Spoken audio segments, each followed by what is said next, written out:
How you guys doing? Today we're going to be talking about the Desolate Desert because yes, it is here and many of us are fighting in it right now as we speak. But one thing I always see happen, which honestly pisses me off with the Desolate Desert, is many of you guys, yes, you probably watching this video right now, are not doing the basics. And this is what I would consider the foundations of being a good player for your alliance, in your empire, for Desolate Desert. And these are honestly just core basics, fundamentals that I think many players probably who are going to watch this video will start laughing, and it's like, there's no way, Sneakyy, that people playing this game mode are not doing these things, and they're doing the opposite and punishing their empire, because that's what ends up happening.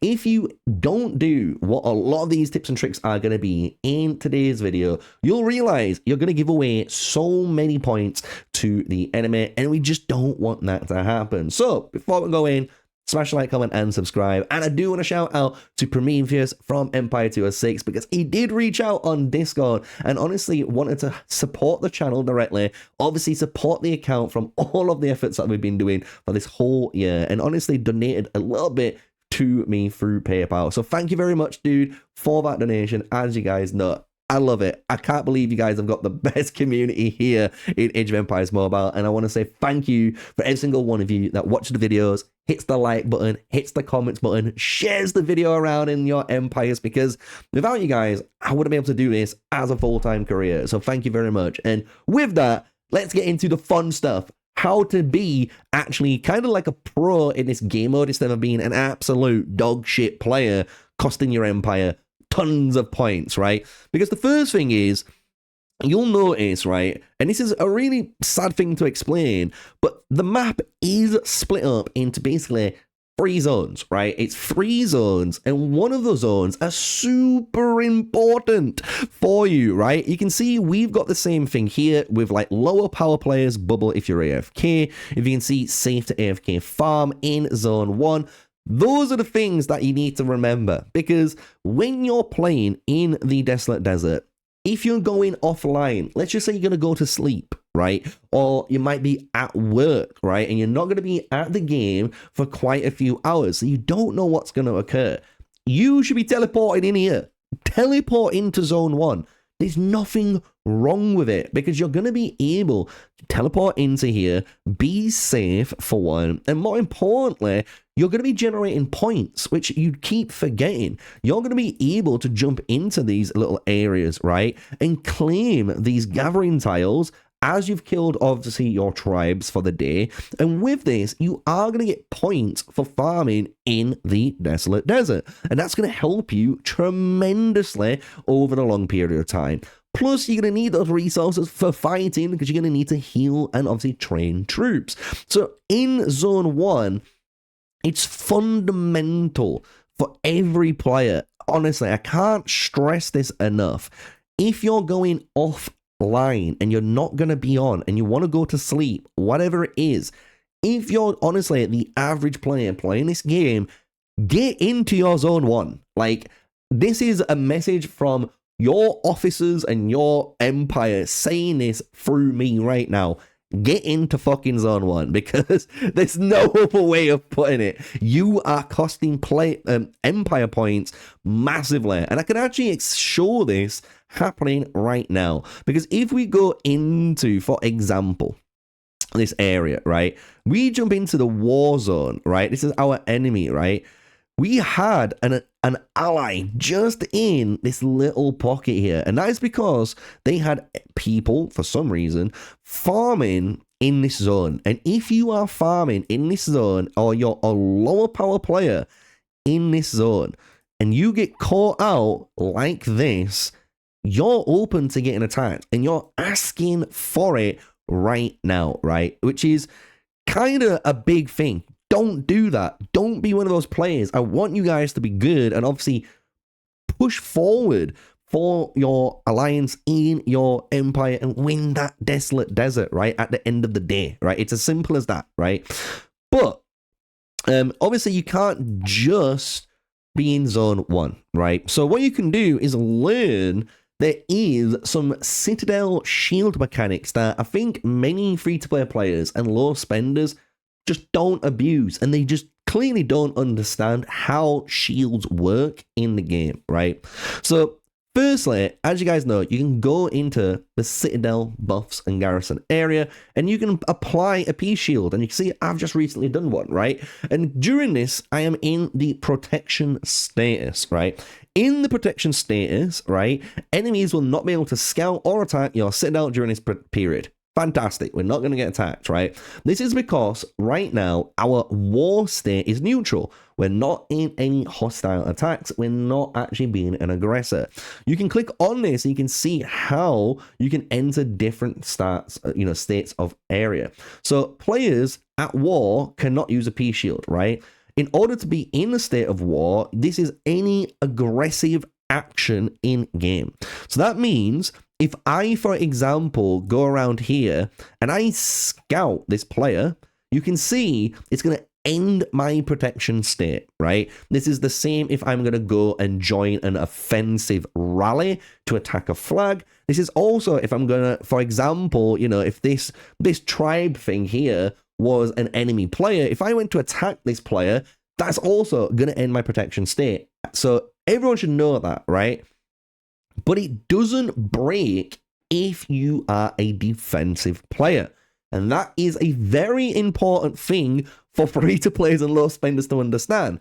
Because you can do stuff like technically what Huang's done here. And if you're like, say, 39 million power, you could shield up here and actually provide players a shorter distance to get to that flag, right? And even if there was more here, and if he could teleport a bit better, it would have been easier.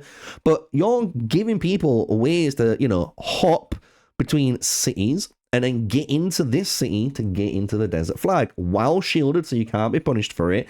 And what's even better about that is the fact that right now, as you can see, I am reinforcing a flag, right? And because I'm reinforcing a flag, you can think I am in a defensive state. And if the enemy right now, if they was able to attack this flag and they was able to rally it, well, guess what? That doesn't break your shield because you're not taking an offensive action. You're being aggressed on. And that is a very key tip and trick to understand when it comes to Age of Empires Mobile. I don't think this is actually spoken enough about. Hopefully you guys understand it in this video and you can probably direct it to more players, and maybe in the future I can do a PvP gameplay tips and tricks video specifically which adds this in too. But being in a reinforcement flag, for example, will not break your shield. So you can endlessly defend a flag while being shielded. Just remember that. That is one really key thing in this game. Now, for the bigger players, right? Obviously, I've gone through quite a lot of the lower power player stuff. Obviously, I think many players will be thanking me for obviously providing that information on the behalf of their own empires because they've probably been stressing this out. But for the bigger power players, it doesn't stop there because the bigger power players, for example, like Steve, who's here, and people around Steve's power, which is like, say, 80 million, maybe 75 million, going up to 100 plus million. Everyone in that regard, right, should be kind of shielded and they should be obviously in zone 1. But if you're active, which Steve is during this time of the video, right, you should always, always, always be on Alliance territory, especially right now, because since the last Desolate Desert and Dev Column, there has been an update to the buffs on territory land. And this is actually warding off bigger players from actually attacking these power of, these other similar bigger power players. And if we go into it, you can actually read it. Obviously, we've got the Champion Glory, which is attack on Alliance lands, 10%. Citadel durability damage reduction on the Desert Alliance land, plus 50%. So we get 50% damage reduction here because of this, right? Then you've got to think, during the event, your hospital capacity increases by 700k, and we've got a healing speed of 50%. Then, when your Citadel is under attack in Alliance land, increase all unit types by 10%, and their defense by 10%.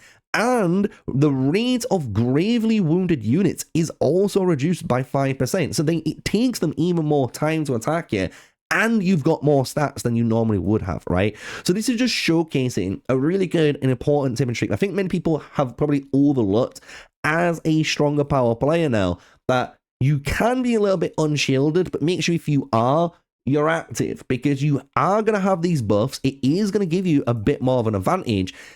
Is it going to stop someone who is like level 140? No. But if you're on that 140 level, yes, because it is going to hopefully give you the extra stats to actually beat them in the long run, right? So remember that too. Really important thing for people to stay alive in the good old Desolate Desert. So just to kind of recap what we've gone over so far before we move on, is we've gone over the fact that when it comes to offline time, when you want to go to work, when you're going to go and watch Lord of the Rings for the 50th time because you want to go and do that, make sure you're teleporting into Zone 1. Use your Zone 1, guys. Farm, kill tribes in there, let it do its thing, because you're going to be earning points every single day by doing so. And I can actually just showcase that, for example, if we go into the Desolate Desert, and you go into the rankings, or just points, should we say, you can see your daily points is structured there. Look, 2.6 million points already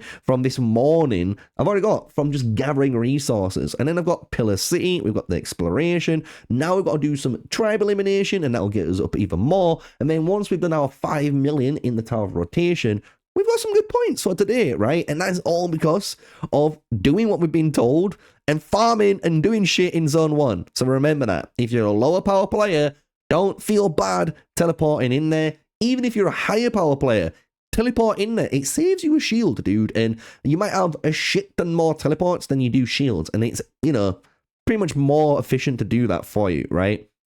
Now, if you are in the front lines, and yes, if you are fighting, like we just stated, make sure if you are fighting, you are, defending, you are shielded. You can always be shielded, and you can always keep your shield while reinforcing the flag and keep sending reinforcements. Reinforcements is a defensive move. It is not an offensive move. And because of that difference, you will not break the protection state as of now. And that's a really good mechanic, honestly, that people can take advantage of at all power levels, which is really good, right? Then, if you're more of the, obviously, anyone, make sure, like Rafa and Chip, get onto territory. Just get on there, right? I know it's fun. They might not feel like there's space. There's not. But you can get over here if you're able to. Just get on territory, guys, because it's important to get those buffs that you're missing out on. Now, I'm going to give you one really interesting mechanic that you guys should know, and it did happen on my good old channel. If you check out my shorts, and I will kind of pop it up around here so you guys can see what we were talking about as a little preview. But you can do some funky stuff, and I want to shout out Cat for this because they did take advantage fully of this mechanic. It was in last Desolate Desert and a few others, and some other empires have been taking advantage of it too, but no one's really covered on what happened, how does it work, and how can you technically take advantage of it. So if you go into our areas, right, you know you can capture cities, right? And in the Desolate Desert, in order to capture the city, as many people know, you have to break that wall. You need to break the wall, and in order to break the wall, you can go in and then attack the city. But what can sometimes happen, as you can see this play here did, you can teleport as an enemy player to try to walk in and obviously stop them from taking the city. And if you stop them from taking the city, especially as a stronger power player, you basically prevented them from getting that 10% unit defense for all types, which is really powerful, obviously, and obviously gives them place of gold, which is super important for the long run of things, right? But this is where the trick comes in, and this is how that short got created, because if these players, for example, Cat, could maintain the BFG players within the city limits, and that wall rebuilds, because it does rebuild, which many people don't realize and forget about. But once this rebuilds, as you would have noticed with the short, any march inside here is going to be trapped now, because the issue the enemies have, as you can imagine, they've teleported to your city. They are not going to be able to build from here to that city. So the only way they're going to be able to do that is if they can send trebuchets, they can send battering rams, all of these types of war siege machines, all marchers to try and break down all of these walls during sieging times, and you can stop it. You can obviously watch them and stop them from doing it. So it's a really powerful strategy right now. Some people can take advantage of it, some people might not, but now you understand. From here, let's go into what I would consider some basic kind of quality of life tips and tricks for even the lower spender players in the game and free-to-players. And that is how to take advantage of this little thing here, right? This little mechanic, the exploration of the Endless Sea. Because when you're doing your Ancient Dunes here, you're going to be able to get, as you can see, these different types of, you know, rewards. And sometimes, depending on when you've used it, you've got a timer. And if you time it just right, you can check what they are. If you don't like them, this timer will actually reset it just perfectly for you. And it depends on when it is for you, but obviously take advantage of it. But what you can really do, and this is what I like to do sometimes, is where it says use 500 Empire coins. We need to use 500 Empire coins. You can go for value and go into your VIP area and buy something from VIP. Let's just be honest, you can do that. But what I actually like to do, especially if I'm trying to get, you know, points and I'm trying to be really strict with my coins to just, you know, emphasize points for this Desolate Desert, what you can actually do is complete this same objective now by actually using, you know, so we've got 1k now, 1,000 Empire coins here now. We can complete this by actually using its own little buy. So if we buy an attempt here, it's going to fill it up by 500. And then if I do it again, it's going to fill it by another 500. So if we go back on that now, explore, view, it, oh, we didn't even choose it. Let's choose it this time. Choose it, hit confirm, buy. There we go. So you can see it automatically does it. So imagine if we completed the 1,000 one, that would have just occurred again. For some reason, I didn't click choose. I don't know why. Maybe my mouse just didn't go through. But you can do that, and it's a really good way of just actually maximizing your to-date attempts and getting those mount whistles. So if you're happy to pay basically 500 Empire coins for a mount whistle, go for it, right? Because you can do that pretty damn fucking easily by doing that, and that will maximize it so you get 6 mount whistles a day, and that's kind of what you want to be doing a day, right? The next little thing I will suggest for most players, if you can do this, is when it comes to the towers, right? So if we jump into one of these towers, right, they are coming off, you know, cooldowns. They've got a rotation, as you guys know, right? They come off cooldown. So what I would suggest, honestly, pick one of the tower times and max it out in one go. Because if you max it out in one go, you are not obliged to come back here anymore, especially if you are in a Desolate Desert like we are, where we are on the offensive, right? We've beaten our enemies so far. We've pushed them all the way up to here. We're going to be taking their tower of rotation. You get what I'm saying? Like, if you're in that predicament, just come here one time, get 5 million points, and get it over and done with. And it does get done within about 20 minutes, depending on how fast or how strong your marchers are. You can go a lot lower, again, if you're a really strong player. This is just because, again, when we zoom in, you got to remember, your troops are going to be killing all of those barbarians that spawn. And each time you keep killing them, you're going to get more points. You're going to get those chests that drop, which is really important because you're going to get the fine ore for the adornments and all of that jazz too. But once it's completed within that 20 minutes, just think, especially in a time like now where maybe it's a bit quiet and you can get away from, you know, the battle, you're going to be able to then spend all of your time with your empire in either the two areas, which is farming heavy, or you're going to be fighting heavy. And that's kind of what you want to be. You want to be making sure your time for your empire is being used, right? Especially in there. Otherwise, you're not going to be taking full advantage of it, right? So that pretty much is a bunch of basic fundamentals I would consider when it comes to the Desolate Desert. I think many players just don't do in game. And if you do these, I'm telling you now, you're going to do 100% better than you already are, because you're probably one of those players that are farming in Zone 2 and you're getting absolutely destroyed because people are teleporting and killing your farming marchers. You might be trying to defend places and you're unshielded because you didn't understand that you can shield and reinforce as a defensive player without losing that on the front lines. And you can actually help your alliance get those merits, get those skills, and push the enemy back, right? So hopefully you've enjoyed it. Smash like, comment, and subscribe. And again, thank you, Prometheus, for today's big shout out for the big donation that you guys did. Absolutely caught me off guard, honestly. You should have seen the reaction that we had a little chuckle with. But yeah, thank you very much, guys. And until the next one, stay safe, stay sneaky. Peace out.